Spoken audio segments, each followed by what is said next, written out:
whole issue where Rick Perry was attacked by Michelle Bachmann in, I believe it was the last debate, for issuing an executive order, which was later, by the way, overturned by the Texas legislature, so it never actually became policy or law or whatever it would be called in Texas, that in order for a 12-year-old girl to enroll in school, which presumably is moving from elementary school into middle school or whatever, they have to show a certificate of vaccination for the HPV virus, the human papilloma virus, which is a variation of a wart virus that causes a variety of conditions, including cervical cancer, principally cervical cancer, among others, and in fact has been implicated in prostate cancer. It's been implicated in cancers of the throat, particularly cancer of the tonsils, and is sexually transmitted. And the vaccine only works if you get it before you're exposed to the virus.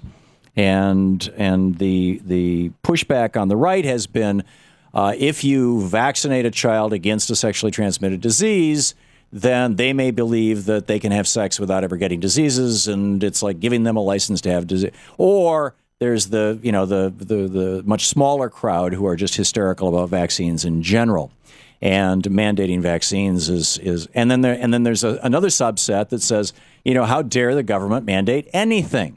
The kind of Ron Paul crowd, if somebody's going to be vaccinated, their parents should do it themselves in their basement with a nail and pour the vaccine on. I don't something like that.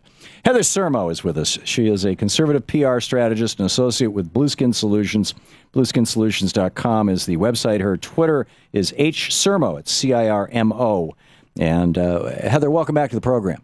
Hi, Tom. Thanks for having me. Great. You're welcome. Thank you for joining us on this.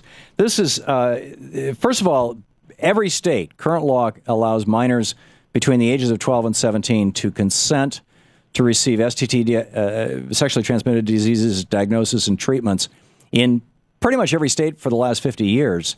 Why not consent to at least allow them to say, yes, I'll take the vaccine, even without discussing it with their parents?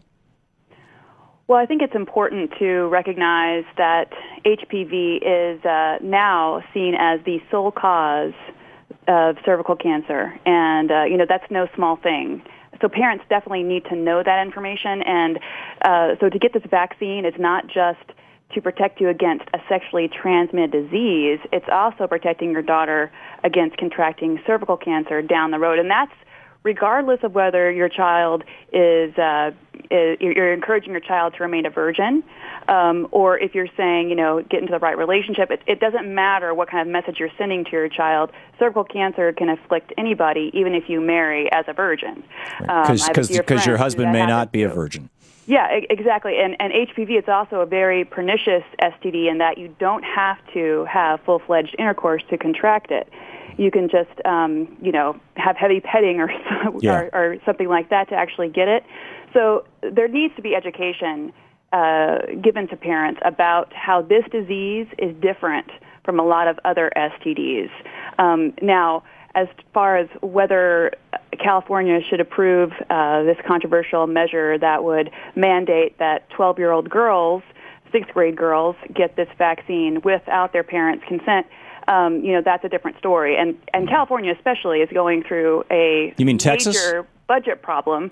Aren't we talking about Texas here, or is there a? Well, I'm sorry. I also in Texas, there's obviously there was an HPV controversy that's been brought up, but in California, I meant to mention this. In California, right now, pending on Jerry Brown's desk, is legislation that would enable girls to get the HPV vaccine at age 12 without their parents' consent. It's already been approved by the legislature.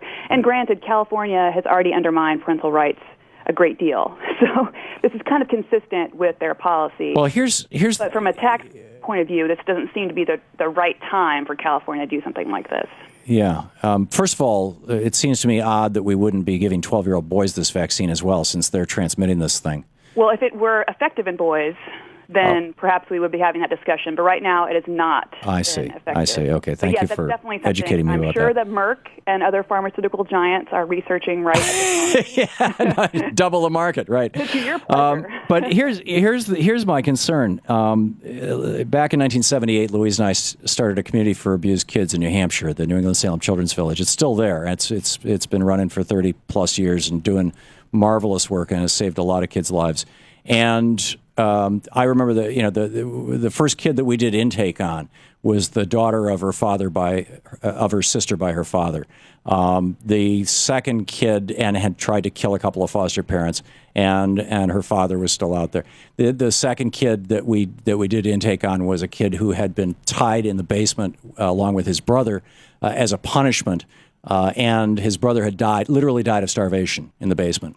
And the neighbors noticed the smell, and that's how they found Tony, and that's how he ended up in our facility.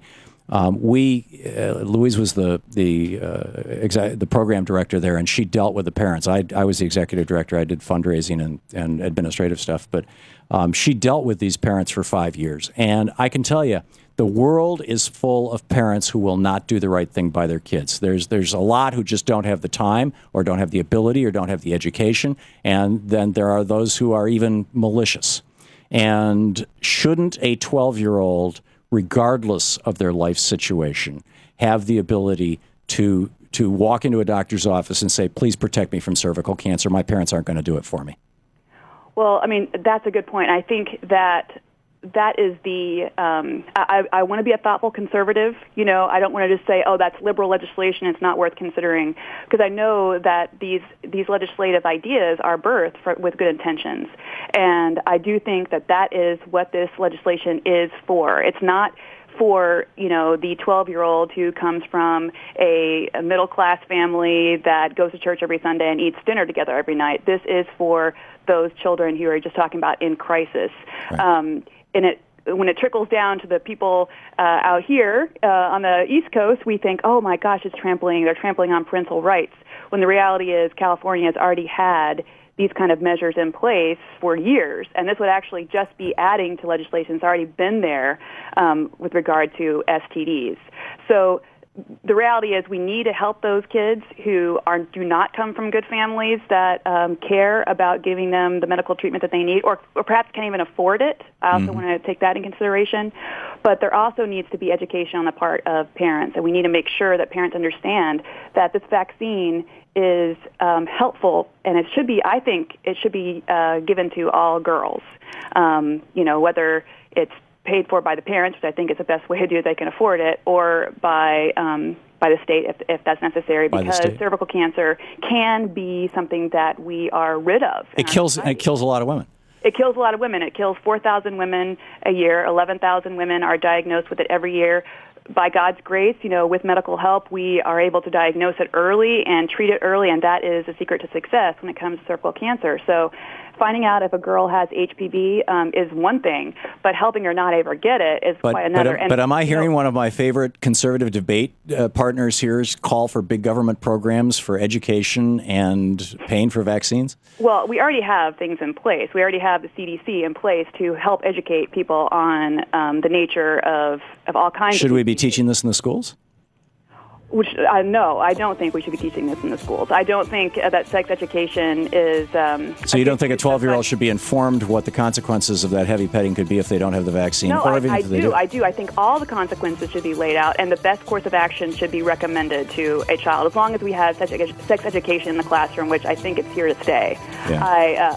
Ideally, we wouldn't have it. It wouldn't be the place for school to do that. We would have other means. Heather, we're out of time, but we got it. Thank you. All right, Tom.